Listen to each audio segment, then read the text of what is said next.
इस कार्यक्रम के पुण्यार्चक हैं श्री आदिनाथ दिगंबर जैन अतीश क्षेत्र चांदखेड़ी खानपुर जिला झालावाड़ राजस्थान।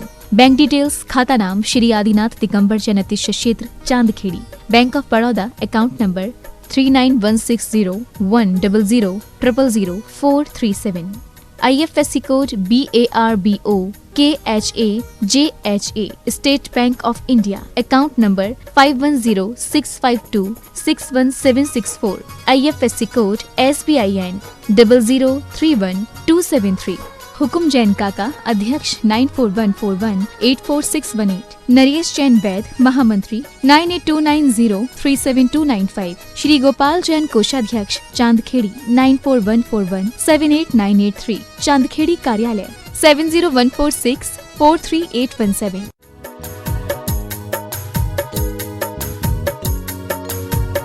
महाराज की परम पूज्य तीर्थ चक्रवर्ती निर्यापक श्रमण मुनि पुंग 108 श्री सुधा सागर जी महाराज की परम पूज्य निर्यापक श्रमण मुनि श्री 108 प्रसाद सागर जी महाराज की परम पूज्य निर्यापक श्रमण मुनि श्री 108 वीर सागर जी महाराज की परम पूज्य मुनि श्री 108 प्रयोग सागर जी महाराज की परम पूज्य मुनि श्री 108 सुब्रत सागर जी महाराज की परम पूज्य 108 श्री पदम सागर शीतल सागर जी महाराज की समस्त मुनि संघ की। आइए चलते हैं जिज्ञासाओं के क्रम में और जिज्ञासा समाधान के इस लोकप्रिय कार्यक्रम में आग्रह करते हैं महाराज। अपरानिक परीक्षणा स्वाध्याय विलयन श्री कायुष्य।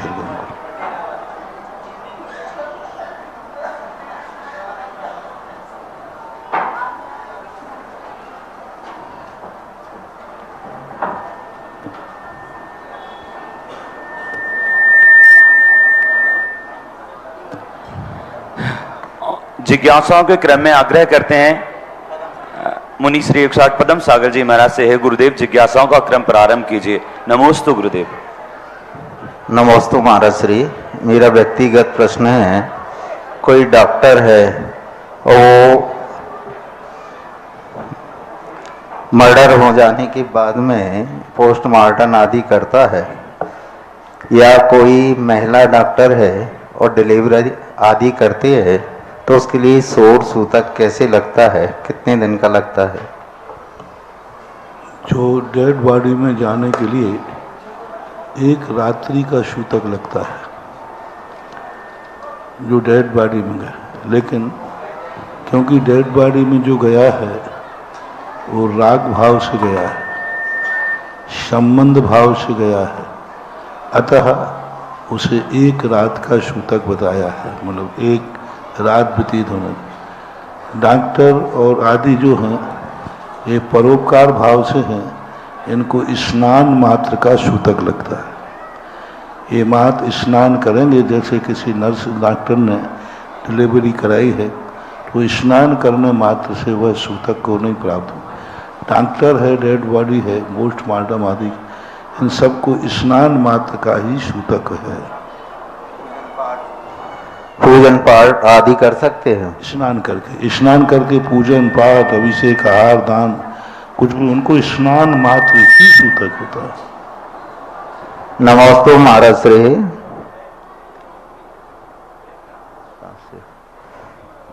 मैं मंजूलता छावड़ा जयपुर लाल मोटी से।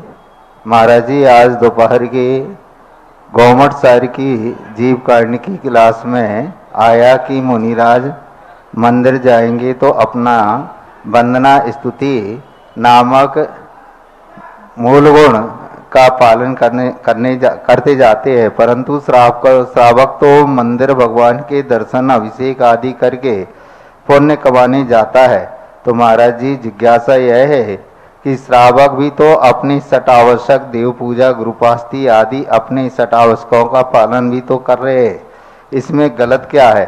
कृपया समाधान करें। आवश्यक जो हैं ये व्रत नहीं है, व्रतों के साथ चारित्र नहीं है।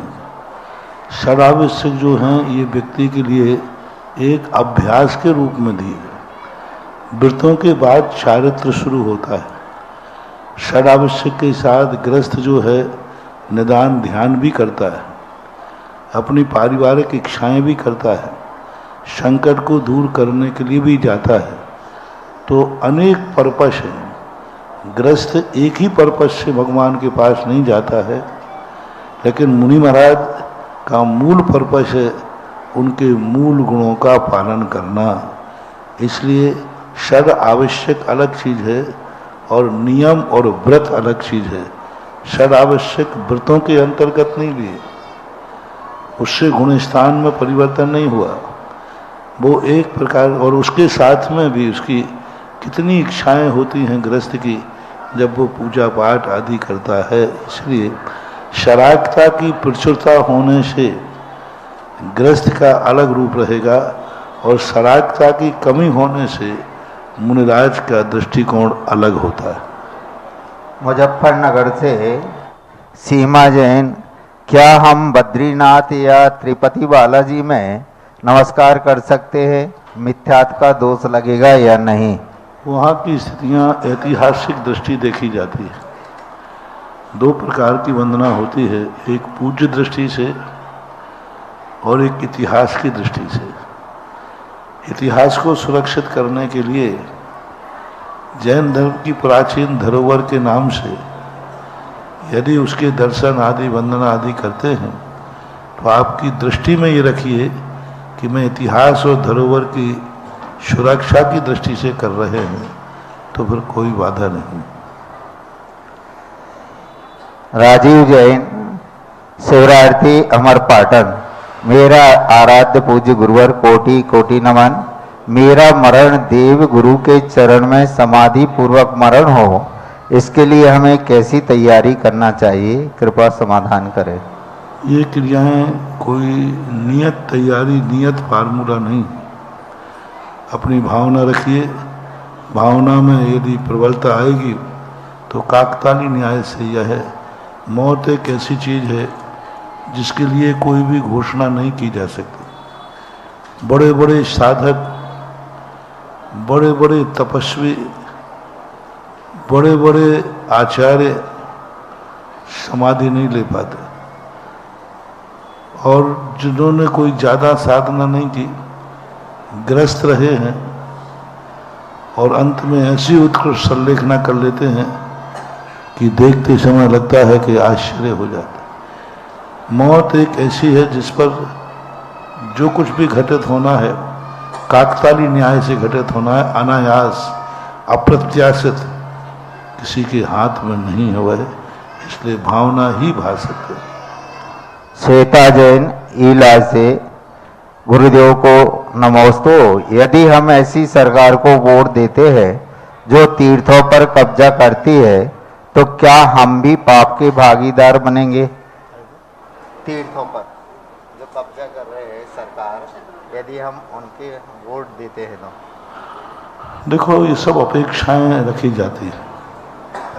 तीर्थों पर कब्जा कर रहे हैं फिर देते हैं तो दोष तो आएगा, लेकिन फिर और भी हानियां हो सकती हैं। राजा विद्रोह में जा सकता है कि तुमने वोट नहीं दिया, तो फिर तुम्हारे जीवन में कितने संक्लेश हो सकते हैं। ये सब चीज़ें हानि लाभ को देखकर की जाती है। वोट नहीं देना है तो मत दो, जाकर के अंदर तो वोट देने जाओ, चाय भली मत डालना, और जाओ अंदर बैलेट पेपर में सब पे ठोक के आ जाना, अपने आप खारिज हो जाए। नोटा नोटा नोटा ऊँटा बदल देता है तो वहां भी कुछ ना कुछ निकाल लो रास्ता। श्रीमती सोनाली जैन, गुना से, मंदिर जी में काले रंग के वस्त्रों का क्या प्रभाव होता है? मंदिर में काले रंग के वस्त्रों का देखो, कलर पैथी है, कहती है। कलर सभी स्थानों पर सभी कलर मान नहीं है। सफेद कलर आप अच्छा मानते हैं, लेकिन विवाहित नारी को सफेद साड़ी अशुभ मानते हैं। अब उस प्रसंग में ही अशुभ है वो, बाकी सफेद कपड़ा अशुभ नहीं है। ऐसे काला कपड़ा जो है अनुष्ठानों के समय, शगुन के समय पर उसको ठीक नहीं माना गया। उस कलर के अंदर जो शक्ति है शोषण शक्ति होती है। काला कलर पहनने के बाद व्यक्ति के अंदर क्रूर भाव आता है, शोषण शक्ति होती है। ठंड के दिनों में आप डार्क कपड़े क्यों पहनते हैं, काले कोट? क्योंकि वो शोषण करता है। और सर्दी गर्मी के दिनों में सफेद कपड़े पहनते हो क्योंकि वो रिफ्लेक्ट करता है, बाहर फेंकता है, दुनिया के लिए बाहर फेंकता है। सफेद लाइट चीज पे अपन लाइट डालेंगे तो वो लाइट को रिटर्न करता है, और काली चीज पे डालेंगे तो वो रिटर्न नहीं करता है। तो काला रंग जो है शोषण का प्रतीक होता है। काले रंग में व्यक्ति शोषण करता है, शोकता है। इसलिए शगुन शास्त्रों में काले रंग को ठीक नहीं रहा। स्वप्न शास्त्र में भी काले रंग के संबंध में कई चर्चाएं आई, लेकिन काला रंग सर्वथा ही खराब हो ऐसा नहीं है। यदि बाल तो सब काले ही अच्छे लगते, खिलाफ लगाते। अच्छा, तिल काला होता है कि सफेद, लेकिन अच्छा लगता है, लोग शगुन मानते हैं। तो ये सब विवक्षाएं हैं। दीपक जैन अहमदाबाद से, हमारे घर में हमारे नियमों को लेकर विवाद होता है तो क्या करना चाहिए? क्या मुंह को देखकर, मुंह को नियम देख क्या देख करके विवाद हो जाता है, नियमों को लेकर के, नियम वगैरह नियमों को लेकर के विवाद हो जाता है। आज भाई बार बार आवाज क्यों सुनाई नहीं आ रही है? क्या डिस्टर्ब हो रहा है?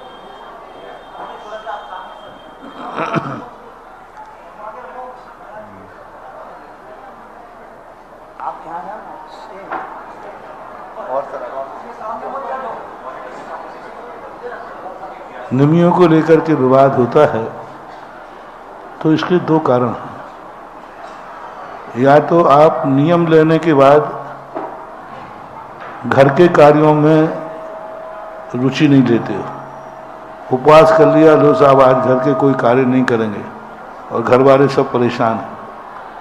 दूसरा कारण है कि नियम लेने की आपकी शक्ति नहीं है, नियम तो ले लेते हो और बाद में बीमार हो जाते हो तो पूरे परिवार को तकलीफ होती है। एक कारण है।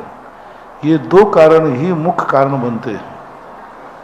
या तो शक्ति के अनुशक्ति से तुम ज़्यादा नियम ले रहे हो, इसलिए घर वाले मना करते हैं, और व्रत नियम लेकर सारे घर को परेशान करते हो, इससे लोग मना करते हैं। एक व्यक्ति था, बच्चा आया, बोले महाराज जी मेरी दादी माँ आपसे एक नियम लेने आ रही है 16 का खाने का।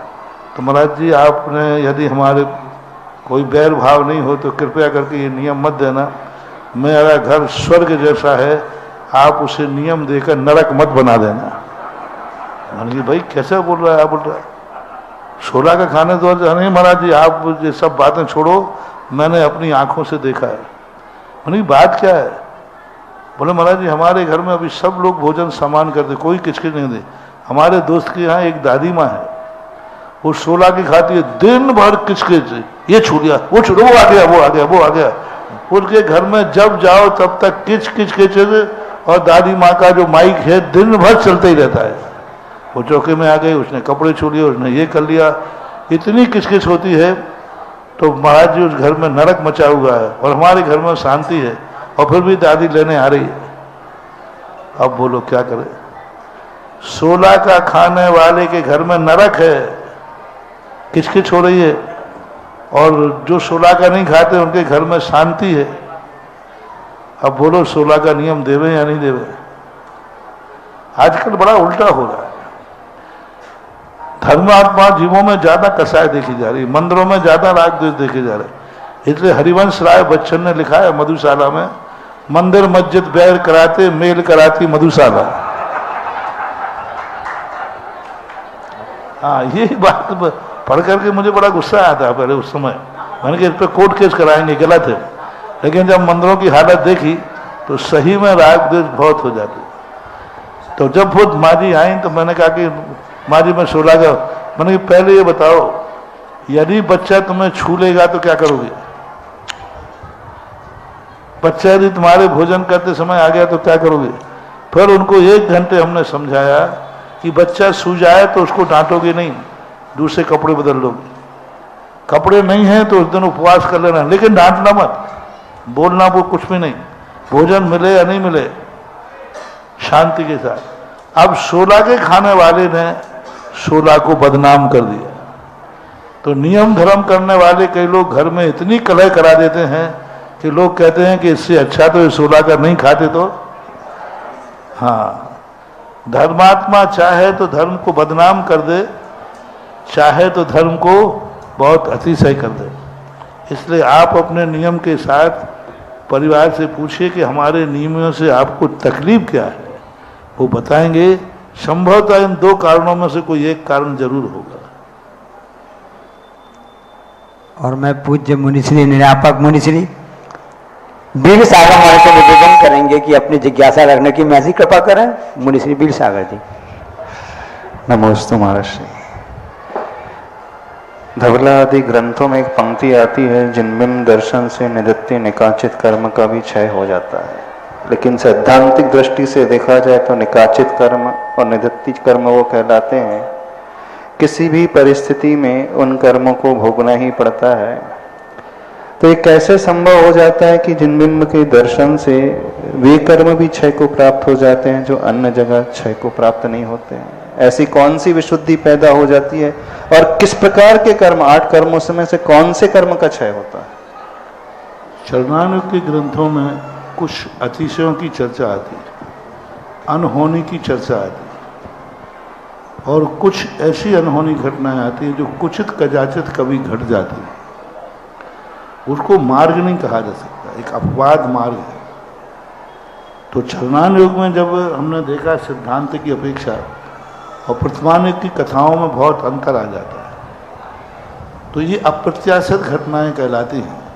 कभी किसी शक्ति विशेष से जिनेन्द्र भगवान के दर्शन से निधत्त निकाचित कर्म कटे हों, उसको सैद्धांतिक रूप इसलिए नहीं ले पाए कि ये घटना बहुत मुश्किल से कभी घटती हो, क्योंकि सिद्धांत ग्रंथों के अंतर्गत मार्गकृत घटना होती है और चरणानुग के अनुसार ये महिमाएं कई बार किसी वस्तु की महिमा बताने के लिए कह दिया जाता है। जैसे कह दिया गया फलम स्याद उपवासस्य भाषितम मुनि पुंगई, तत्वासूत में आया ना, तो फिर क्यों ना 10 दिन के 10 बार उपवास तत्वासूत पढ़ लिया जाए और 10 उपवास हो गए। एक बार पढ़ने पर एक उपवास का और 10 बार पढ़ने पर 10 उपवास। तो ये क्या होता है, उपमाएं कहलाती हैं। ये किसी बात को प्रोत्साहन करने के लिए कहा जाता है।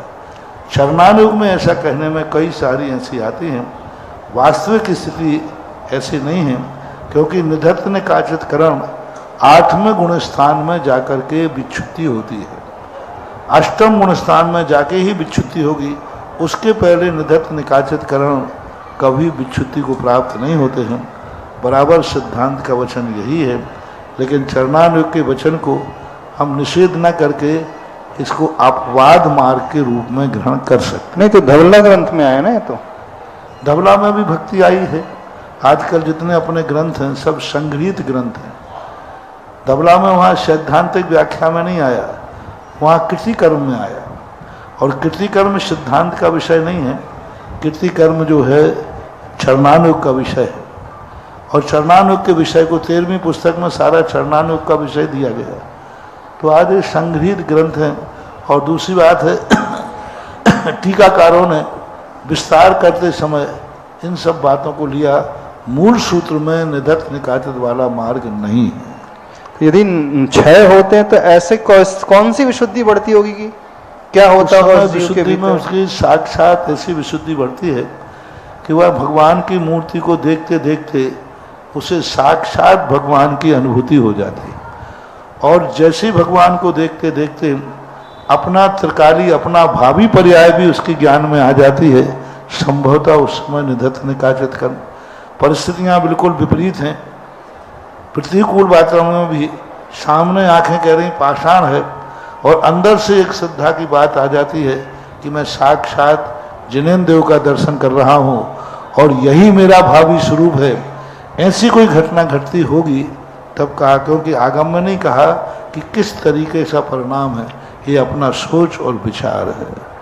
नमोस्तु महाराज जी, मेरी जिज्ञासा है, कल आप के मुखारबंद से जीव कांड गौमर सार की स्वाध्याय चल रहा था, उसमें आपने कहा था कि आहार आदि होते हैं, लेप आहार है, कबला आहार आदि होते हैं, तो उस एक इंद्रिय को लेप आहार होता है।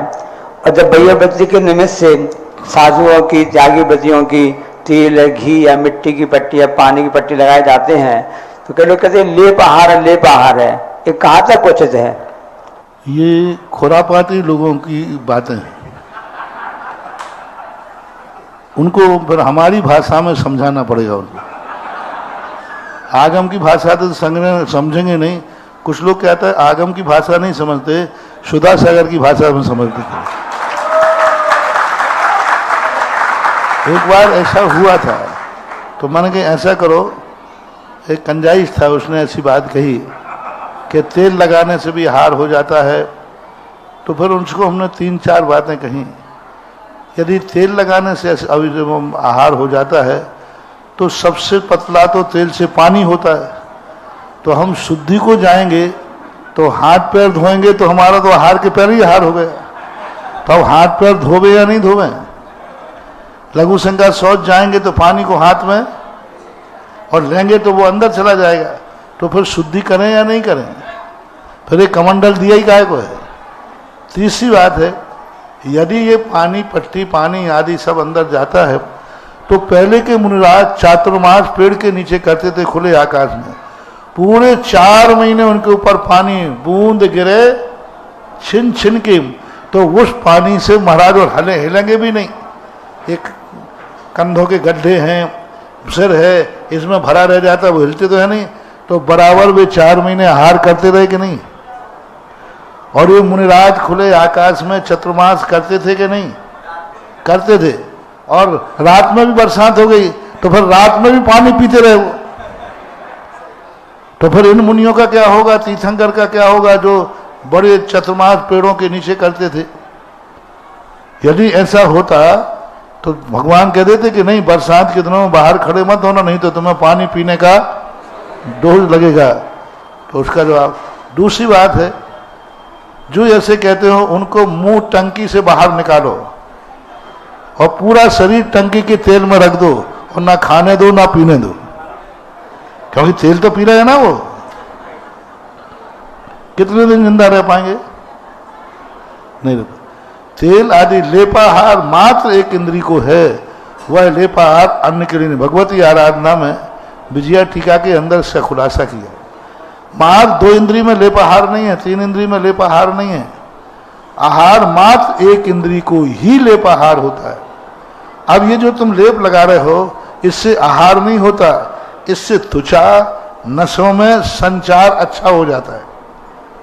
यदि अब तेल लगा देंगे तो नसें आदि ठीक हो जाएंगी, लेकिन वो सप्त धातु रूप परिणत, जब तक कोई भी भोजन सप्त धातु रूप परिणत ना होगा तब तक वो नहीं माना जाता। तो इस प्रकार की स्थिति को ये कबलाहार वैयावृत्ति आदि करना ये बिल्कुल भी दोषपूर्ण नहीं है। उसमें आहार का कोई दोष नहीं, दिन में करो रात में करो कोई बाधा नहीं। क्योंकि पानी का मैंने उदाहरण दे दिया इतना बड़ा। कई लोगों ने ऐसे करके एक महाराज की समाधि करा दी। एक महाराज का समाधि का हाथ धो गया, बहुत पहले की बात है, हाथ खिसक गया। अब गडरिया जो उतारते थे ना, गडरिया, वो कहता तेल लगाना है। लोग कहते तेल नहीं लगाओगे महाराज का हार हो जाएगा। बोले जब आहार को उठे, अब आहार को उठे तो गडरिया अंदर कैसे जावे? और आहार के बिना नहीं उठाए। अंत में उन्होंने 15 दिन तक आहार नहीं किया, उनकी समाधि हो गई। अब कितना पाप लगा होगा और स्वाध्याय करने वालों को एक मुनि की हत्या का दोष लगा होगा। तो ऐसी थी हमारे पूज्य आचार्य श्री की समय एक घटना घटी, इसी कुंडलपुर की बात है। आचार्य श्री की आंख में कोई तकलीफ हो गई, कोई तेल चला गया, इसका कौन होता है, चंदन आदि का, कोई बहुत जोर से कोई अमृत धारा क्या, आंखों में खून झलक आया। अब वहाँ कुछ लोग जो कंजाइश लोग थे एकांतवादी, उन्होंने कहा महाराज जी अब तो उन्हें कोई ट्यूब डाल दो। नहीं, पानी डालने से आंख में इनका आहार हो जाएगा। उन्होंने कहा कि समाधि मरण पाठ शुरू करो, महाराज से कहो महाराज समाधि ले लो। 75-76 की घटना है। अब समाधि की थी, समाधि मरण पढ़ाने की तैयारी। बड़े पंडित जी जगमोहन लाल जी को बुलाया जाए आचार्य श्री को समाधि देने के लिए।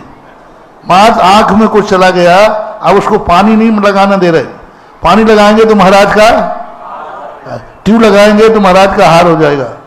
अब आचार्य से उस समय नए नए थे, आंख बंद करके बैठ गए और ये समाधि की तैयारी शुरू हो गई। इतने में एक लाहिरी करके बाबा जी थे, लाहिरी बाबा, भगवान दास लाहिरी, वो सामायिक करके आए 1:30 बजे। तो ये लोग सब बैठे महाराज के लिए कुछ ना कुछ सुना रहे। लाहिरी जी ने कहा कि भाई क्या कर रहे हो? बोले ऐसे ऐसे बात हो गए थे। बोले तुम मूर्ख हो, आहार करने की बात कर रहे, जवान साधु को मारोगे, इसमें समाधि लेगा? तुरंत उन्होंने पटेराज से कहीं से डॉक्टर बुलाया। डॉक्टर ने आंख का पिचकारी होती ना, वो तुम्हारे इंजेक्शन की पिचकारी से आंख को धोई, यूं करके आंख को धोया, ट्यूब लगाया, आचार्य जी बच गए। बोलो कितना दोष लगा। अरे मैंने कहा ऐसे लोग मुझे मिले, क्योंकि आचार्य चले जाए तो हम लोगों का क्या होता। अब बोलो कितना अनर्थ, कितना विवेकहीन। आंख के अंदर पानी चला जाएगा या ट्यूब, पर कुछ नहीं किया उसने, जो तेल था वो धो दिया और ट्यूब, आचार्य की आंख ठीक हो गई। अब बोलो आप लोगों से पूछता हूं, वो धो दी तो ठीक किया कि गलत किया? बहुत अच्छा किया। उस अवस्था में मरण को प्राप्त हो जाते, समाधि मरण की तैयारी कर रहे। तो ऐसे विवेकहीन होते हैं कि तेल आदि लगाने से आहार हो जाता है, ये मूर्ख हैं, आगम के ज्ञाता नहीं हैं। ऐसे लोगों को पकड़ करके मुंह बाहर निकालकर टंकी में रख देना चाहिए।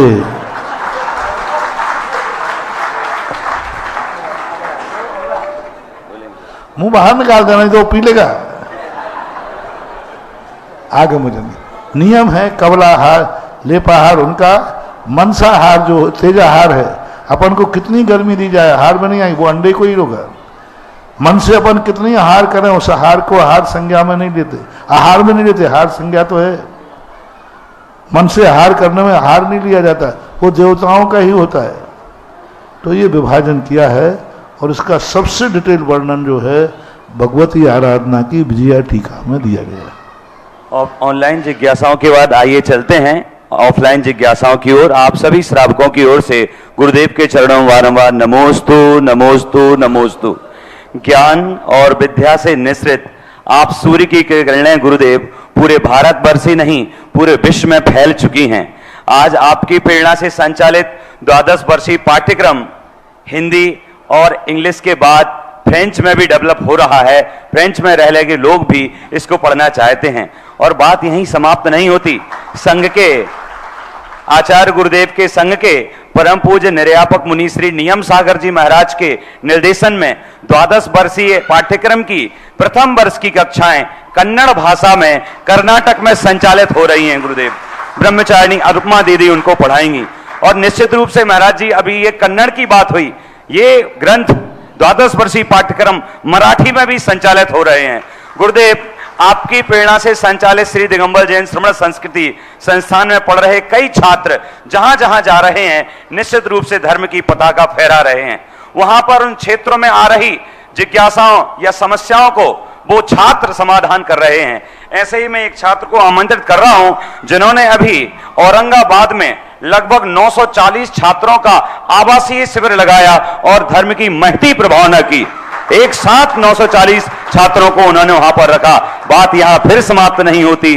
ऐसे ही छात्र जालना की समाज ने निर्णय लिया कि श्री दिगंबर जैन श्रमण संस्कृति संस्थान सांगानेर के ही जैसे जालना में भी एक छात्रावास खोला जाएगा और वहां आसपास पढ़ने वाले समस्त छात्रों को शुद्ध भोजन और अभिषेक की विधि और नित्य नियम स्वाध्याय का नियम दिलाया जाएगा।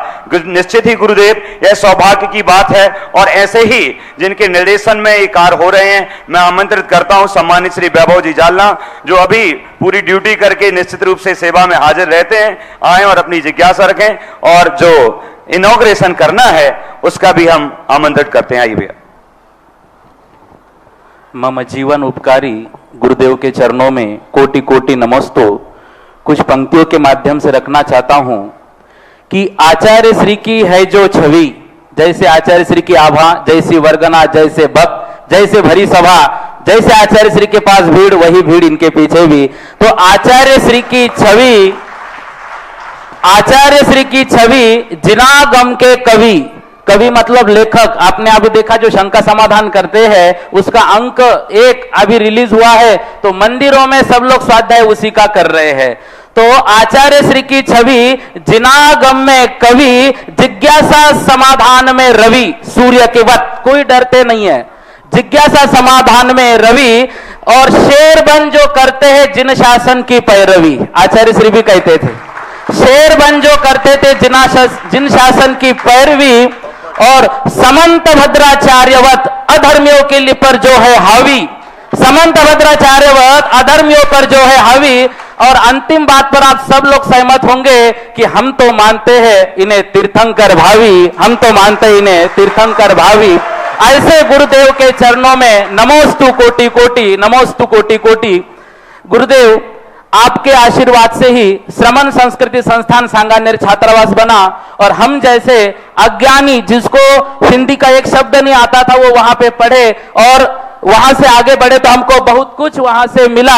आजकल जब शिविर में जाते हैं तो लोग ये भूलते हैं कि मैं महाराष्ट्र का हूं। इतनी हिंदी या संस्कृत अच्छी वो छात्रावास के कारण हुई, और आपके आशीर्वाद के कारण ये सब कुछ प्राप्त हुआ। और आप बार बार बोलते हैं कि मेरे सारे मंदिरों का जीर्णोद्धार एक तरफ और श्रमण संस्कृति छात्रावास एक तरफ। और आचार्य श्री की इच्छा भी ये थी कि गांव गांव छात्रावास बने, ताकि जो हमारे जैन बच्चे इधर उधर पढ़ रहे उनको शुद्ध भोजन मिले, अभिषेक प्रतिदिन मिले, वो जैन धर्म से दूर ना हो। यही भाव मन में रखकर जालना की समाज ने यह भाव रखा कि हम भी श्रमण संस्कृति संस्थान सांगानेर के अंतर्गत ही एक छात्रावास का निर्माण जालना शहर में करेंगे। और पिछले वर्ष जब आप डिगोड़ा में विराजमान थे तब हमने आपसे आके आशीर्वाद लिया था। लगभग 1 वर्ष हुआ उस धरती पर। पिछले वर्ष निर्यापक श्रमण मुनि श्री वीर सागर महाराज जी का आगमन हुआ था। महती धर्म की प्रभावना उन्होंने वहां पर की। उसके बाद सौम्य सागर महाराज जी, निर्यापक श्रमण नियम सागर जी, समता सागर जी, अक्षय सागर जी महाराज जी का आवागमन उस जालना के शहर में होता रहता है। ऐसे छात्रावास को हम लोग आपका आशीर्वाद चाहते हैं, और उस छात्रावास को नाम भी आपका देना चाहते हैं। तो उस छात्रावास का नामकरण हम करना चाहते हैं विद्या सुधा छात्रावास, और उसकी बिल्डिंग वह अब बनकर कंप्लीट पूर्ण हुई है। और इस वर्ष जून में ही यहां पर छात्रों का जो एडमिशन है वो लिया जाएगा। तो ऐसे छात्रावास को आपका आशीर्वाद, आपका आदेश और आपके निर्देश की हमको आवश्यकता है। हम ये चाहते हैं कि ऐसे छात्रावास को आप आशीर्वाद, आदेश और निर्देश दें, और श्रमण संस्कृति संस्थान सांगानेर से जोड़ने के लिए इसको हम कैसे आगे बढ़ाए, इसके मामले में भी हमको थोड़ा सा आपका मार्गदर्शन चाहिए। 2 मिनट में कमेटी के विषय में बोलता हूं। जो यहाँ पर धनराज जी जैन मंदिर के अध्यक्ष जी है, और जो उपाध्यक्ष जी अनूप जी डोनगांवकर, प्रभाकर जी ढोले सचिव है। तो जो धनराज गुरु जी और प्रभाकर जी ढोले, इन्होंने उस जमीन को इकट्ठा करने के लिए बहुत मेहनत की। 10,000 स्क्वायर फीट जमीन महानगर पालिका से छात्रावास के लिए हमको लेकर दी। तो वो दोनों की बहुत मेहनत जवान युवा अवस्था से रही। उसके बाद प्रतिमाधारी अनूप जी डोनगांवकर, जो कि कोटा के आपके शिविरार्थी है और सांगानेर से पर्यूषण में धर्म की प्रभावना करने जाते हैं, दान धर्म भी वो बहुत करते हैं। ऐसे उन्होंने वहां के उपाध्यक्ष भी है, तो वहां लीड लेकर इस छात्रावास का निर्माण किया। और उनके ही मित्र है नेत्र सेवा हॉस्पिटल के डॉक्टर प्रदीप जैन, उन्होंने उसके लिए बहुत राशि स्वीकृत की। दूसरे योगेश जी पाटनी, जो कि जालना शहर के भामाशाह माने जाते हैं, दान धर्म में बहुत आगे रहते हैं। तो ऐसे योगेश जी पाटनी का सहयोग भी। और अनिल जी छाबड़ा, जो यहाँ पर सबसे ऊंचे रूप में आपको दिख रहे, बाहुबली की उपाधि उनको जालना में दी जाती है। गुरुदेव 2011 में रतनलाल जी ब्यानवा जी का शिविर जालना में हुआ था, वहां पर मैं उनके साथ जब पढ़ा रहा था तो अनिल जी छाबड़ा ये झगड़े गुरु जी के साथ कि यह जो छात्र हमारे जिले का है इसको वापस सांगानेर मत ले जाओ, इसको हमारे जालना के लिए दे दो। और उन्होंने वहां पर रखकर मुझे स्वाध्याय प्रतिदिन करवाया, और बहुत सपोर्ट उनका हमेशा हमको रहा है। ऐसे छात्रावास को आपका आशीर्वाद बने और हम सबके सर पर आपका आशीर्वाद रहे, यही भावना। नमोस्तु नमोस्तु गुरुदेव। महाराष्ट्र, कर्नाटक आदि जो प्रांत हैं, इनमें वस्तुतः आज ज्ञान प्रचार की बहुत ज़रूरत है। हम तो वहाँ नहीं गए, लेकिन जो महाराज लोग वहाँ गए हैं वो सब लोग यही कहते हैं। और अधिक हम कुछ नहीं कर सकते हैं, तो कम से कम हर प्रांत में, हर जिले में छात्रावास खोलना चाहिए। और वैभव मैत्रेय इस स्नातक ने जो महाराष्ट्र में अलग जगाया है, तो महाराष्ट्र और कर्नाटक में रहने वाले सभी स्नातकों से मेरा कहना है कि वैभव मैत्री की को आदर्श मानकर आप लोग भी कुछ ऐसे ठोस काम करें जिससे कि ये लगे कि आप संस्थान से पढ़कर विद्वान आए। मैंने पहले ही कहा कि धर्म को ग्रहण करना ही सब कुछ नहीं है, वो धर्म इतना प्रभावित हो कि तुम्हारे धर्म क्रिया को देखकर दूसरे का मन भी धर्म के योग्य हो जाए। धर्म तो सब कर लेते हैं, लेकिन ऐसा धर्म करो कि दूसरे लोग भी प्रभावित हो जाए। तो दक्षिण भारत के 100-150 स्नातकों से कहना है कि आप लोग अपने अपने क्षेत्रों में कुछ ऐसा करें जिससे दूसरे लोग भी उस आचरण को स्वीकार करें जो आचरण आपको संस्थान ने दिया है। छात्रावास महाराष्ट्र में खुलना एक बहुत बड़ी महत्वपूर्ण चीज़ है। उत्तर भारत में तो बहुत कुछ अनुकूलताएं रहती हैं, लेकिन दक्षिण भारत में आर्थिक सबसे बड़ी समस्या बनती है। आर्थिक के साथ वहाँ की रूढ़िवादिताएं जो हैं उनको छुड़ाना बहुत कठिन होता है, और ऐसे स्थान पर छात्रावास खोलना वस्तुतः बहुत मेहनत का काम है। सबके लिए आशीर्वाद, बहुत अच्छा है। गुरुदेव वैभव जी मैत्री एक ऐसे छात्र हैं, निश्चित रूप से अभी औरंगाबाद में 940 छात्रों का आवासीय शिविर लगाया, उसके बाद घर नहीं गए, सीधा अहमदाबाद में शिविर लगाया, उसके बाद फिर घर नहीं गए, सीधा यहां आ गए और आपकी शरण में इस छात्रावास की घोषणा की। निश्चित रूप से गुरुदेव, जो हम लोग पढ़ते थे सांगानेर में, तो वैभव जी छात्रावास के जैसे एक डुप्लीकेट कारपेट का छात्रावास बनाते थे, और ये भावना आज उनकी फलीभूत हो गई कि एक छात्रावास की घोषणा की। आगे की जिज्ञासा के लिए आमंत्रित करते हैं जालना से श्री अनिल जी छाबड़ा तैयार रहेंगे, व्रती श्रावक अनूप जी डोनगांवकर। मुनि संघ के चरणों में त्रिवार नमोस्तु नमोस्तु नमोस्तु। महाराज जी, जैन धर्म की परंपरा अनादि निधन आदिनाथ भगवान से लेकर तो महावीर भगवान तक चल रही है, और उसके पश्चात सभी आचार्य शांति सागर महाराज जी, विद्यासागर महाराज जी और इन्होंने भी जारी रखी है। हमारे पास में सम्मेद शिखर जी जैसे बड़े बड़े तीर्थ है, जिसको कि हम लोग देखकर जो है तो हमारे अंदर में जो है तो एक बड़ी बड़ी अभिमानास्पद भावनाएं उत्पन्न हो जाती है। उसके पश्चात पूरे दिगंबर नग्न मुनि अवस्था वाले जब मुनि संघ जब विहार करता है, तब बाकी समाज भी जो है तो उससे प्रेरणा लेता है। पर यही जब भावना जब अपने ही समाज के लोगों के अंदर में दिखती है, तो उसके अंदर में उनकी यह प्रबलता और समाज को लेकर जो परिकाष्ठा जो है वो दिखकर जो आना चाहिए, तो वो क्यों नहीं आती है? ऐसा क्या कारण है कि समाज के अंदर वो जागरूकता या वो अवस्था दिख के क्यों नहीं आती है? अति परिचयात जायते अवज्ञा। क्योंकि तुम लोगों को कोई चीज़ सरलता से सुलभता से प्राप्त हो जाए तो उसका बहुमान कम हो जाता है। यही वस्तु यदि दुर्लभ हो जाए उसका मूल्य बढ़ जाता है। अन्य लोगों को हम लोगों की चर्या बड़ी दुर्लभ आश्चर्यकारी लगती है, और आप लोगों को इस सहजता में मिल गई। पहले मुनियों को खोजने के लिए राजा जंगलों में सेना को भेजता था कि जिंदगी में एक बार मुनि के दर्शन हो जाएं तो अपने जीवन को धन्य मान लेते थे। आज मुनिराज ही तुम्हारे नगर में बैठे हैं और पड़ोसी वाला कहता क्या महाराज जी भी आ गए हैं क्या? तो ये सुलभता, किसी चीज़ की यदि सुलभता उपलब्ध हो जाती है तो उसके प्रति वह रूप नहीं ले पाता है। लेकिन कोई बात नहीं, फिर भी आज समाज में, आज देखिए आज जैन समाज में मुनियों का क्या सम्मान है, क्या सम्मान है, क्या सम्मान है। सुबह से शाम तक दमोह में आकर के देख लीजिए क्या। सुबह 5 बजे से आ जाते हैं, 5 बजे से आकर के सब क्लासें पढ़ रहे हैं, सब कर रहे हैं।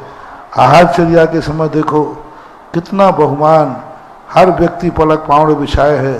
काश मुनिराज का चरण हमारे पास पड़ जाए। तो ऐसी बात नहीं है कि जैन समाज में जैन साथियों की आज कद्र नहीं है, बहुत बहुमान है, सब कुछ है। लेकिन अजैन एक करता है तो हमें दिखता है ओहो उस अजैन ने ये छोड़ दिया, रात्रि भोजन छोड़ दिया। और जैन हजारों रात्रि भोजन छोड़ते हैं तो प्रशंसा इसलिए नहीं मानते हैं क्योंकि इनको तो छोड़ना ही चाहिए, और उसको नहीं छोड़ना था फिर भी छोड़ दिया, इसलिए वो आकर्षण का केंद्र बन जाता है। वैसे जैनियों में बहुत आज भी बहुत बहुमान है साधु। जिज्ञासा के लिए श्री अनूप जी डोनगामकर तैयार रहेंगे, स्नातक विद्वान अनुज जी शास्त्री। नमस्ते गुरुदेव। आयुबंध का काल अंतर्मुहूर्त है, लेकिन आयुबंध की ये असंख्यात समयों में कौन से समय में उत्कृष्ट अनुभाग और उत्कृष्ट आयुबंध का बंध होता है जो मुनिराजों के लिए कहा गया है, उसका समाधान कीजिए महाराज। एक अंतर मुहूर्त में जो बंद होता है वह अंतर मुहूर्त में उत्कृष्ट हो या जघन हो, आयुबंध का काल एक निश्चित है, मध्यम अंशों में होता है। और उन मध्यम अंशों में चाहे मुनिराज उत्कृष्ट 33 सागर की बांधो तो उतना ही समय लगना है, एक अंतर मुहूर्त की बांधोगे तब भी उतना ही समय लगना है। जिसकी जहाँ जिस प्रकार की स्थिति बनती है उतना उनका काल निश्चित हो जाता है। आयुबंध के समय के जो निषेक हैं समय है वो मुनिराज को भी उतना ही है, जितना समय मुनिराज को लगता है उतना ही आप लोगों को लगता है। 33 सागर एक अंतर मुहूर्त, क्योंकि एक अंतर मुहूर्त तक आयु निरंतर बनती है, एक समय में नहीं बनती। सभी कर्म का बंध एक समय में हो जाता है, लेकिन आयु की संपूर्ण स्थिति जो है एक अंतर मुहूर्त में बनती है। अब एक अंतर मुहूर्त प्रथम समय में अलग बनी, द्वितीय समय में अलग बनी, तृतीय समय में, ऐसा नहीं है। पहले समय में भी उतने, दूसरे समय में उतने, तीसरे समय में उतने, पर इतने निषेक चाहिए है कि वो निषेक एक अंतर मुहूर्त में ही आत्मा एकत्रित कर पाती है। इसलिए सुबह 5 बजे से शाम तक चल रहे, रात्रि कालीन तक चल रहे इस ज्ञान यज्ञ में जो भी देख रहा है शामिल होना चाह रहा है और दमोह की ओर कदम बढ़ा रहा है। मित्रों, कानपुर हो चाहे दक्षिण भारत हो, सभी ओर से लोग कह रहे हैं इस ज्ञान यज्ञ में मुझे सम्मिलित होना है। कानपुर के श्री संजीव जी नेता सुधा कलश चैनल पर ये देख रहे थे और उन्होंने इसका भक्तामर जी की क्लास गुरुजी की देखते हुए ये भावना भाई की मुझे भी इसमें सम्मिलित होना है और पुण्य जगत की प्रार्थना की। श्रीमती अलका जी, ब्रह्मचारी निधि जी और अजय रजनी जी ने भी जिनवाणी चैनल पर चलाने के लिए पुण्य जगत प्राप्त किया।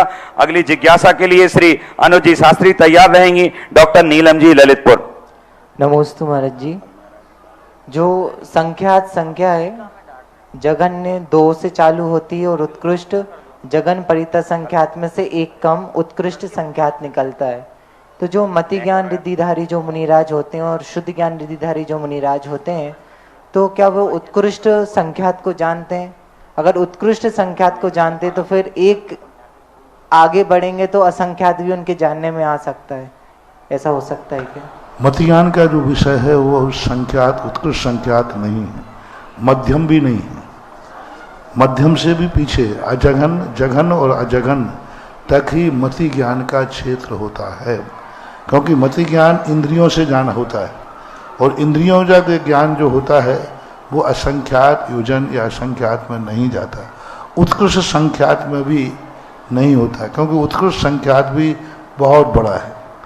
रही बात मन के संबंध में, मन से उत्पन्न होने वाला जो मति ज्ञान है उस मति ज्ञान के माध्यम से जरूर वो कितना भी जान सकता है, क्योंकि श्रुतम अनिंद्रियश्य है।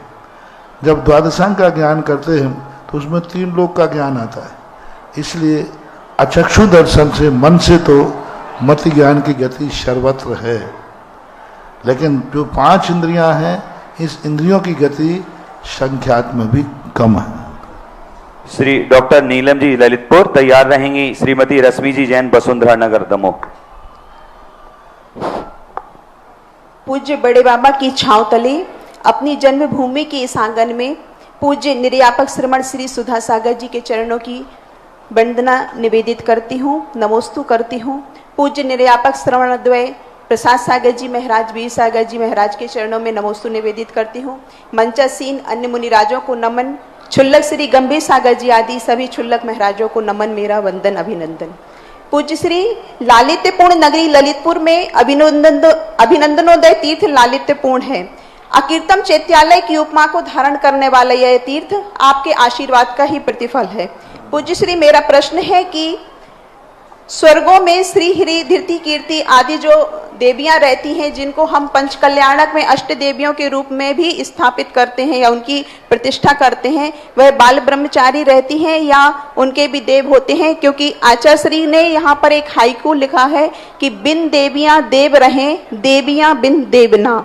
और यदि देवियां बाल ब्रह्मचारी नहीं रहती हैं तब हम जो प्रतिष्ठा जो देवियां होती हैं प्रतिष्ठा में क्यों कुमारी रखा जाता है, यही कहना चाह रहे हैं। तो जो देवियां होती हैं, ये देवियां पहली बात तो ये श्री धीर्ति कीर्ति आदि ये मध्यलोक की जो जम्बूद्वीप आदि में है, ये नहीं है। रुचकवर द्वीप है 13वां नंबर का द्वीप। 13वें नंबर के द्वीप में देवियां रहती हैं, वहाँ की देवियां ही इस कार्य को करती हैं। हरिवंश पुराण में 99 देवियों का वर्णन आया और पद्म पुराण आदि में आदि पुराण में 48 देवियों का वर्णन आया। 56 कुमार की देवियों का वर्णन कहीं हमें शास्त्रों में देखने को नहीं आया। प्रतिष्ठा पाठों में, कुछ हिंदी प्रतिष्ठा पाठों में यह बात श्री हरि धीर्ति कीर्ति की बात आती है, तो भी देवियाँ। दूसरी बात है, देवियाँ कभी देवों से रहित नहीं होती। देवियाँ कोई कुमारी नहीं होती, कहीं भी वर्णन नहीं। दूसरी, अब कुमारी कन्याएं क्यों बनाया जाता है? क्योंकि ये परंपरा चल गई है कुमारी के रूप में, क्योंकि उनको कुमारी कहा जाता है और कुमारी कहे जाने से इन्होंने कुंवारी ले लिया। शब्द था कुमारी और अर्थ निकाल लिया कुंवारी, माँ का वाह कर दिया गया। बाकी देवों को असुर कुमार देवों को कुमार कहा जाता है और उनको कुमारी कहा जाता है। तो इस अपेक्षा से ये परंपरा से है, वस्तु स्थिति कुछ भिन्न ही है। श्री रश्मि जी वसुंधरा नगर तैयार रहेंगे। श्री आशीष सोनम जी गड़ाकोटा। सभी मुनि राजों को मेरा कोटि सह नमन। छुल्लक जी महाराज जी को इच्छामी। महाराज जी, मेरा प्रश्न यह है कि घर में दीपक धूप अगरबत्ती जलाना चाहिए कि नहीं, और महाराज जी घर में यंत्र वगैरह रखना चाहिए कि नहीं? धूप अगरबत्ती सुगंधित के लिए जला सकते हो। किसी अनुष्ठान आदि के लिए निरंतर इन चीज़ों को लगाना कई परेशानियों का कारण बन सकता है। हाँ, सुगंधी के लिए अगरबत्ती लगाएं, सुगंध के धूप खें तो कोई आपत्ति नहीं। अनुष्ठान के लिए किसी विशेष पे करना ठीक है, लेकिन सदा करने में दिक्कत होती है। यंत्र आदि कभी घरों में नहीं रखना चाहिए। किसी भी आगम में गृहस्थ के घर में यंत्रों को रखने का प्रावधान नहीं है, और जो रखे जाते हैं वे थोड़े दिन के बाद परेशानी का कारण बन जाते हैं। अतः जिन्होंने रखे हैं उनको यदि धार्मिक इच्छा है तो मंदिर में रख दें, अन्यथा गहरे पानी में विसर्जित कर दें। श्री आशीष जी सोनम गड़ाकोटा तैयार रहेंगे। श्री नवीन जी निराला। मेरे गुरुवर परम पूज्य निर्यापक श्रवण मुनि श्री 108 सुधासागर जी महाराज जी के चरणों में कोटि कोटि नमोस्तु नमोस्तु नमोस्तु। महाराज जी, मेरी जिज्ञासा यह है कि महाराज जी, जब भी हम कोई काम को करने की सोचते हैं तो हम पहले ही नकारात्मक हो जाते हैं। हम सोचते हैं कि ये काम होगा कि नहीं होगा। हे गुरुवर, हम कैसे सकारात्मक हों और कैसे अपनी सकारात्मकता को बढ़ाएं, कृपया मेरी जिज्ञासा का समाधान कीजिए महाराज। ये संदेह जब ही होता है जब व्यक्ति कुवत से ज़्यादा कार्य कर सोचता है, तब संदेह होता है। अपनी कुवत के अंदर कार्य करें तो ये संदेह होगा ही नहीं। जैसे मैंने कहा कि कोई बच्चे की क्लर्क बनने की क्षमता है और वो कलेक्टर बनने का IPS IAS का इंटरव्यू दे रहा है, तो शंका तो होगी कि पास होंगे कि नहीं होगा। क्षमता के अनुसार कार्य करें, अपनी शक्ति के अनुसार कार्य करें, तो फिर इस संदेह को मिटाया जा सकता है। शक्ति से अधिक कार्य करने पर संदेह होना स्वाभाविक है। परम पूज्य मुनि पुंगव सुधासागर जी महाराज जी के श्री चरणों में त्रैवार नमोस्तु। मुनि संघ के चरणों में त्रैवार नमोस्तु। महाराज जी, जो जिन बिंब रहते हैं, वेदिका जी रहती हैं, उनमें चांदी की वेदी बनाने का क्या महत्व होता है, और ऐसा करने के लिए और ऐसे व्यवस्था बनाने के लिए ताकि बहुमान के साथ, जो कि कुंडलपुर दमोह नगर का प्रवेश द्वार है, और नन्य मंदिर कमेटी ने ऐसा भाव बनाया है कि मूल नायक वेदी चांदी की बहुत व्यवस्थित हो जाए एक बहुमान के साथ, तो इसमें हमें आपका मार्गनिर्देशन। तुम चांदी की बात कर रहे हो, हमने तो शास्त्र में लिखा है कि भगवान की वेदी मय जिनालय सोने के होना चाहिए। भरत चक्रवर्ती ने 72 जिनालय स्वर्णमय बनाए थे। सर्वश्रेष्ठ धातु के बनते हैं, सर्वश्रेष्ठ धातु स्वर्ण मानी जाती है। रत्नमय मूर्ति के अकृत्रिम चैत्यालयों के संबंध में ये वर्णन मिलता है। आजकल शक्ति के अभाव में कृत्रिम चैत्यालयों को ऐसा बनाना चाहिए, ऐसा बनाना चाहिए कि देवताओं को भी कृत्रिम चैत्यालय की वंदना का भाव आ जाए। जैसे मैंने कल कहा था ना, समूषण में भगवान का समूषण रत्नों का बनाने के बाद भी कुबेर कहता है कि मैंने अभी कुछ भी नहीं बनाया। तो भगवान के भगवान को जितना हम करेंगे तो यही भाव आना चाहिए, अभी भी ये कम है। और भगवान के वैभव में वेदी का चांदी के बनाने में जिन लोगों के द्रव्य लगते हैं, मैं तो ये कहता हूँ मंदिरों के जो जुड़े हुए आसामी लोग होते हैं या जिस मंदिर में आते हैं, ऐसा कार्य करना चाहिए कि जब चांदी का नन्हे मंदिर में वेदी बन रही है तो प्रत्येक आसामी के घर से 1-1 किलो चांदी जरूर होना चाहिए। और ये समझना चाहिए जिस मंदिर का मैं आसामी हूँ, आज मुझे उसमें चांदी देने का भाव आ रहा है। आज हमारे मूल नायक भगवान को चांदी की बनेंगे, और जो भगवान को चांदी क्या बनाएगा उसकी भी चांदी ही चांदी होगी। जितना वर्णन ज़्यादातर सोने का मिलता है, लेकिन सोना नहीं है तो बहुत अच्छा है। अभी छपारा के अंदर रजतमयी वेदी बनाई है, जो दर्शन करता है उसको ऐसा लगता है कैसी महिमा है, कैसा समर्पण है। इससे हमारे मन में भाव आता है कि भगवान के लिए हमारी धन की कोई कीमत नहीं। भगवान के जब कार्य होना है तो हम धन को पानी की तरह भी बहा सकते हैं। दुनिया पापों में पानी की तरह बहाती है, धर्मात्मा। एक उदाहरण तुम्हें देता हूँ, समझ में आ जाए। संसारी व्यक्ति जब बारात आती है तो बारात के गाजे बाजे बुलाते हैं, तो उन्होंने कहा साहब ये कुछ महंगा आता है। तो घर वाले के सदस्य क्या कहते, अरे बुलाओ जी, काय के लिए कमाया था? इसी के लिए कमाया था। कोई नई मॉडल की गाड़ी मिल जाए, 5 लाख ज़्यादा लगेंगे, तो तुम क्या सोचे, अरे लाओ इसी के लिए तो कमाया था। मकान बनता है, मोबाइल बनता है, तो इन शौकों में कहते हो इसी के लिए तो कमाया था। बस यही तुम्हारे मिथ्या दृष्टि होने का लक्षण है,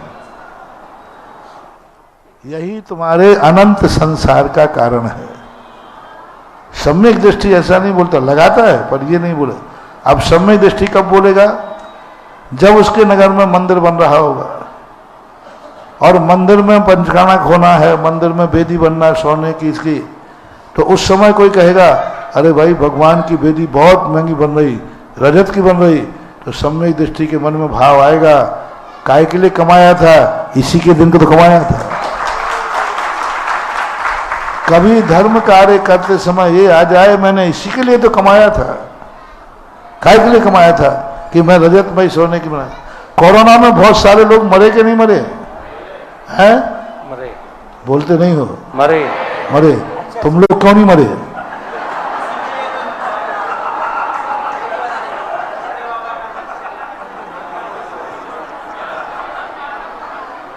मुझे क्यों नहीं मरे?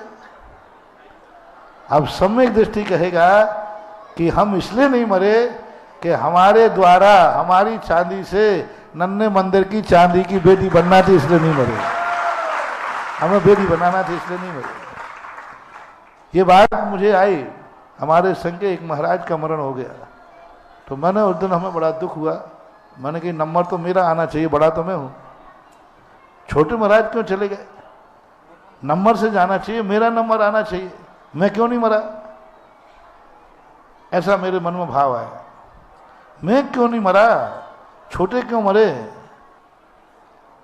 एकाएक 8-15 दिन महीना भर के अंदर अंदर हमारे हाथ में मुनि सुब्रत नाथ भगवान का समूषण लगा भूगर्भ से। मैंने पहली बार देखा उस मूर्ति को देख के ही आया, अरे मैं कैसे मर जाता, मेरे हाथ से तो मुनि सुब्रत नाथ भगवान का दर्शन होना था। अब देखो, जिंदा रहा तो भगवान के नाम से। यदि सुबह उठ करके आप अभिषेक करने जाते हो तो ये भाव तुम्हें आ जाए, मालूम नहीं रात में कितने लोग मर गए, लेकिन मैं रात में क्यों नहीं मरा, क्योंकि मुझे सुबह भगवान का अभिषेक मिलना था। पर इतना ही तो भाव करना है, क्यों नहीं मरा, भगवान का अभिषेक मिलना था। हम एक सामायिक पहले क्यों नहीं मरे, क्योंकि आज मुझे सामायिक करना थी। कुंडलपुर आने के पहले क्यों नहीं मरा, क्योंकि हमें कुंडलपुर के बड़े बाबा के दर्शन ये भाव तुम्हारे आ जाए कि नहीं, मैं इतना क्यों कमा रहा था, मुझे पता नहीं था 2 रोटियों के लिए तो इतना नहीं कमाया जाता, पेट भरने के लिए तो इतना नहीं कमाया जाता, फिर भी मैं इतना कमाया जा रहा था। ओह, मुझे पता नहीं था, आज पता चला कि नन्हे मंदिर में जब चांदी की बेदी बनेगी उस समय मुझे चांदी देना है, इसलिए मैं कमा रहा है। ऐसा परिणाम यदि तुम्हारे अंदर आ जाए तो तुम्हारा पुण्यानुबंधी पुण्य हो जाता है। यही धन संपदा मात्र 5 पापों में से एक पाप को कहा जाता है, धन बुरा हूं भला।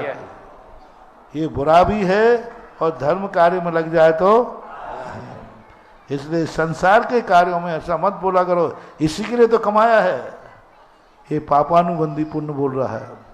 और धर्म कार्य में लगे और ऐसा भाव आ जाए इसी के लिए कमाया है, तो ये पुण्यानुबंधी पुण्य होता है। बहुत अच्छे रजत का भाव किया, छपारा में बनी हुई है और ये बनाना चाह रहे हैं, भाव हुआ इन्होंने किया है। महाराज जी, आज जब बेदी स्थानांतरित हुई तो एक भक्त थे जिन्होंने स्थानांतरित के समय 11 किलो चांदी बोली थी। वो यहाँ पर चांदी 11 किलो 111 ग्राम लेकर यहाँ पे आ गए हैं। श्री शिलाजी जी नायक, राजेंद्र नायक, शैलेंद्र जी नायक परिवार कृपया भी आगे आ जाएं। और इसके साथ ही डॉक्टर गौरव जी नायक, राकेश जी नायक, चंद्र प्रकाश जी, वैभव जी, विवेक जी नायक, इन्होंने भी 11 किलो चांदी का भाव बनाया है। श्रीमान पदमचंद जी, राजकुमार जी, मुकेश कुमार जी, खजरीवाला परिवार, इन्होंने भी 11 किलो चांदी का भाव बनाया। श्री अभिषेक कुमार जी, चंद्र कुमार जी, खजरी परिवार ने भी 11 किलो चांदी का भाव बनाया है। एक नाम बोलते जाओ, एक नाम बोलते हो, परिवार बोल दो बस जी, एक नाम बोल, जल्दी बोलो। और पंचायत के सभी सदस्यों को और नन्हे मंदिर कमेटी को आमंत्रण, उन्होंने दुपट्टा उड़ाकर अपना स्वागत अभिवादन करें। श्री रविंद्र जी गांगरा 4 किलो चांदी, श्री शैलेंद्र जी वजह 3 किलो चांदी, नवीन निराला 2 किलो चांदी, श्री विमल जी, विकास जी खजरी 2 किलो चांदी, गिरनार ट्रेडर्स 2 किलो चांदी, सुभाष जी बेमोर 1 किलो चांदी, अजय जी खजरी 1 किलो चांदी, गिरीश जी टोरिया 1 किलो चांदी, पदमचंद जी बजाज 1 किलो चांदी, नेमचंद जी बजाज 1 किलो चांदी, श्री संतोष जी सिंह 1 किलो चांदी, श्री मनीष जी आउटलुक 1 किलो चांदी, श्रीमती नीतू अविनाश 1 किलो चांदी, श्रीमती सपना शैलेंजन 1 किलो चांदी, श्री श्रेयांश पदम लहरी 1 किलो चांदी, Shri Bahubali tent house 1 kilo चांदी, श्री राजेश जी हिनौती 1 किलो चांदी, श्री प्रकाश जी जैन वसुंधरा 1 किलो चांदी, आशीष जी उस्ताद 1 किलो चांदी, और श्री राजा अक्षत जैन सागर 1 किलो चांदी, और मुन्नालाल जी बर्तन वाले स्वतंत्र कुमार जी 1 किलो चांदी की इन्होंने घोषणा की है। जोरदार ताली के साथ इन सब भावों का स्वागत अभिवादन अभिनंदन करते हैं। और जिन भी भक्तों का भाव है वे भी अपना भाव प्रेषित करके इस परम सौभाग्यशाली और दमोह के इतिहास में बड़े बाबा के द्वार पर बनने वाली इस वेदिका जी में अपनी चांदी का सदुपयोग करके ऐसा सौभाग्य अर्जित कर सकते। पुण्य पुण्य इन सभी भक्तों का जोरदार ताली के साथ स्वागत अभिवादन करते हैं। जिज्ञासा के लिए अशोक जी पापड़ीवाल कोपरगांव तैयार रहेंगे। रुचि जी अरहिंद गढ़ाकोटा, जिनवाणी चैनल के पुण्यार्जक श्रीमती अलका अरुण श्वेता स्वप्निल सोहम रवीना प्रतीक निरपत्य भोपाल रहे तैयार रहेंगे। श्री रुचि अरहिंद गढ़ाकोटा, अशोक जी पापड़ीवाल, हाँ जी बोलिए, प्रश्न पूछिए। ब्रह्मचारी नीति देवर्षि राजर्षि पंकज आयुष मीना परम मुकेश मुंबई जी, अजय जी रजनी सुजय रंज आगरा जी। महाराज जी, संसार में रखे सम्यक दर्शन कैसा मजबूत हो सकता है? अपनी दृढ़ता, अपने सम्यक दर्शन की महिमा को समझ करके उसके सद्भाव में क्या लाभ है, अभाव में क्या हानि है, ऐसे वस्तु स्वरूप के चिंतन करने से सम्यक दर्शन दृढ़ होता है। जी पूछिए, तैयार। देव के चरणों में कोटिशा नमोस्तु नमोस्तु नमोस्तु। जरूरी नहीं सभी लोग आपको समझ पाए, तराजू सिर्फ वजन बताता है, क्वालिटी नहीं। गुरुदेव, हम ऐसा क्या करें जिससे हम वजन के साथ साथ अपनी क्वालिटी को विकसित कर सके? कृपया मार्गदर्शन करें। वस्तु के हानि लाभ को समझे, अभी मैंने उत्तर दिया ना, किसी भी क्रिया के हानि लाभ को समझने से हमें उसके संबंध में समझ में आ जाता है कि इस वस्तु का कितना मूल्यांकन है। वजन और मूल्यांकन आंकने के लिए हमें हानि उपादान की रुचि लाना पड़ेगी, ऐसा आचार्य समंत भद्र महाराज ने कहा है। खुशबू जी गांगरा तैयार रहेंगे, रूपक जी नैनागिर। प्रश्न रखिए जी, शीघ्रता करिए। नमोस्तु गुरुदेव। मेरी जिज्ञासा ये है कि महाराज जी, सभी महाराजों के द्वारा बताया जाता है कि हमें क्रोध नहीं करना चाहिए। तो महाराज जी, मैं ये पूछना चाहती हूँ कि हमें किस हद तक अपने क्रोध को कंट्रोल करना चाहिए। कोई व्यक्ति लगातार गलतियां कर रहा है, समझ गया कब तक? समझ गया। हाँ, यदि पारसनाथ के वंशज हो और पारसनाथ को मानते हो तो 10 भव तक। आगम से बोलूंगा क्या बात हो गई। पारसनाथ ने कमठ के लिए कितने भव तक क्रोध नहीं किया, तो उत्कृष्ट सीमा 10 भव तक की है। अब कितना सहन कर पाओ वो तुम्हारे ऊपर है। साक्षात जहां गुरुदेव विराजे हैं, रोज प्रतिदिन की तरह एक व्यक्ति का चयन पूरे पांडाल से होता है और जो सारे लोगों की ओर से गुरुवर की आरती संचालित करता है। जो भी महानुभाव गुरुवर की आरती करना चाहता है अपने नाम प्रेषित कर सकता है। गुरुवर की आरती करने के लिए बंधुओं कहां से प्रारंभ की जाए बात, शीघ्र करेंगे, अपने नाम प्रेषित करेंगे। 11,111, 11,111 1। और कोई महानुभाव जो लगता है कि हमें आरती करना, चूंकि समय हो गया है, जिज्ञासाओं को हम आगे रखेंगे। 11,111 1, 11,111 2, 11,111 2.5। मित्रों, श्री रमेश चंद जी ने 1 किलो चांदी समनापुर वालों ने दी है। देखते हुए उनके भाव ने 11,111 रुपए 1, 2, 2.5, पौने 3। और कोई महानुभाव जो नमोस्तु महाराष्ट्री और सभी महाराष्ट्रियों के चरणों में नमोस्तु। इच्छा में महाराष्ट्री। महाराष्ट्री, मेरा प्रश्न ये है कि विवाह, दष्टौन और अन्य खुशी के अवसरों पर जाकर के भोजन आदि करना तो सही सा जान पड़ता है, परंतु किसी के यहाँ पर 13वीं या मृत्यु भोज आदि को करना क्या आगम अनुसार न्यायोचित है? बेटा, इस पे संबंध में बहुत बार, इतने बार बोल चुके हैं। यूट्यूब पे से आप सुन लेना, उसमें मिल जाएगा। और आप जिज्ञासा का कार्यक्रम यहीं संपन्न होता है और बात पहुंची 11,111 गुरुवर की परम पूज्य तीर्थ चक्रवर्ती गुरुवर की आरती करने के लिए बंधो बहुत कम सीमित समय में 11,111 1, 11,111 2, 11,111 2.5 और 11,111 रुपया 3। यह सौभाग्य मिला है सम्मानित श्री राजू जी नायक, राकेश जी नायक, श्री पदमचम जी पारस भवन, श्री नन्हे मंदिर के महायज्ञ नायक हैं राकेश जी नायक। पूरे साथ चारों लोग आ जाएं जिन्होंने 11 किलो चांदी भी दान की है और गुरुवर की आरती संचालित करेंगे। आरती की तैयारी।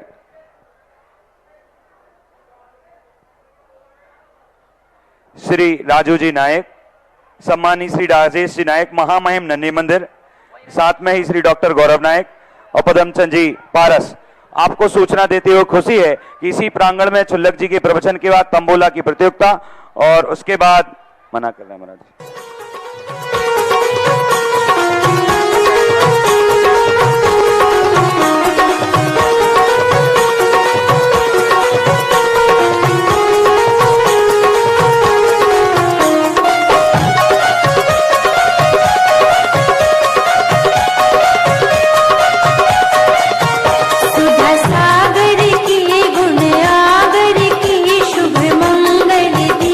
सजाए के मैं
इसी प्रांग इस कार्यक्रम के पुण्यार्चक थे श्री आदिनाथ दिगंबर जैन अतीश क्षेत्र चांदखेड़ी खानपुर जिला झालावाड़ राजस्थान। बैंक डिटेल्स खाता नाम श्री आदिनाथ दिगंबर जैन अतीश क्षेत्र Chandkhedi. Bank of Baroda account number 39160100000437। IFSC code BARBO KHAJHA। State bank of India account number 510652616764। IFSC code SBIN 0031273। हुकुम जैन काका अध्यक्ष 9414184618। नरेश जैन वैद महामंत्री 9829037295। श्री गोपाल जैन कोषाध्यक्ष चांदखेड़ी 9414178983। चांदखेड़ी कार्यालय 70146433817।